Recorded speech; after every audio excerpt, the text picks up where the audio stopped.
Form भरायची मुदत संपते, तर आज तुमची काही वाटाघाटी किंवा काही चर्चा झाली का?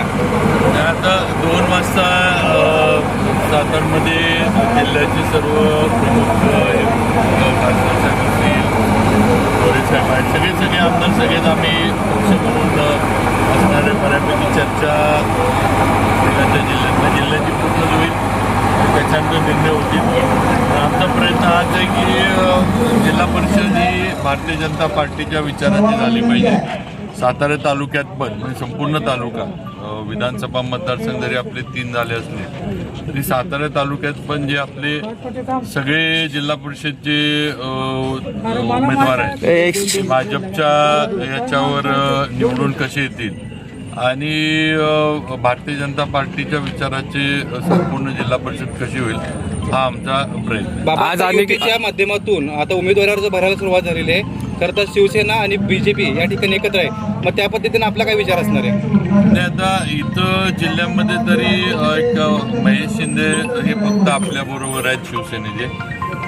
बाकी मतदारसंघांमध्ये शिवसेना काही आपल्याबरोबर दुसरीकडे नाही आहे. तर हा जो आपला कोरेगावचा जो मतदारसंघ आहे त्या ठिकाणी महेश शिंदे आणि आपण त्या ठिकाणी एकत्र निवडणूक लढणार आहे असा निर्णय त्यामध्ये झालेला आहे. बाकीचं जे आहे मग पाटण असेल, कराड असेल या ठिकाणी युतीचं जे आपण म्हणतो असं नाही, भाजप वेगळं लढते आणि इतर जे आपले युतीतले पक्ष आहेत ते वेगळे लढते. आज त्या ठिकाणी आपलं उद्घाटन झालं ज्या कार्यालयाचं, त्या ठिकाणाचा पेच प्रसंग निर्माण झालाय. त्या ठिकाणी निष्ठावंतांची फळी म्हणजे आपल्याला मानणारी भाऊसाहेब महाराजांपासून मानणारी फळी या ठिकाणी आहे आणि या ठिकाणी द्विपरिस्थिती निर्माण झाली आहे.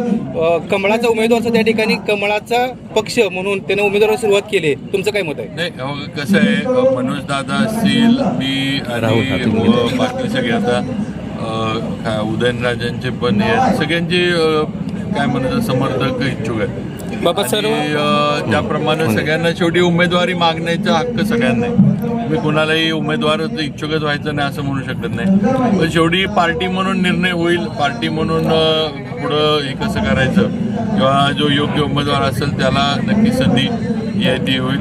आणि मी परत सांगतो की आपण जे उमेदवार आपले असणार ते सगळे आपण पक्षाच्या याच्यावरून लढणार आहे, त्याच्यात काय बदल होणार चित्रात कधीपर्यंत स्पष्ट होईल? नाही, होईल आजच्या याच्यामध्ये होईल, कारण उद्याचा शेवटचा दिवस आहे.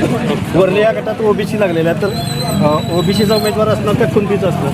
नाही, शेवटी ते दाखल्यांवर आहे बाबा, ज्यांच्याकडे दाखले तुम्ही आता शेवटी बघा कायदेशीररित्या दाखला त्या ह्याच्यातला मिळाला तर तो हे कायदेशीर नाही असं म्हणू शकत नाही. शेवटी सरकारनं कायदेशीररित्या जर दाखला शासनाकडनं मिळत असला कुणाला तर तो आपण कायद्यानं मान्य केला पाहिजे.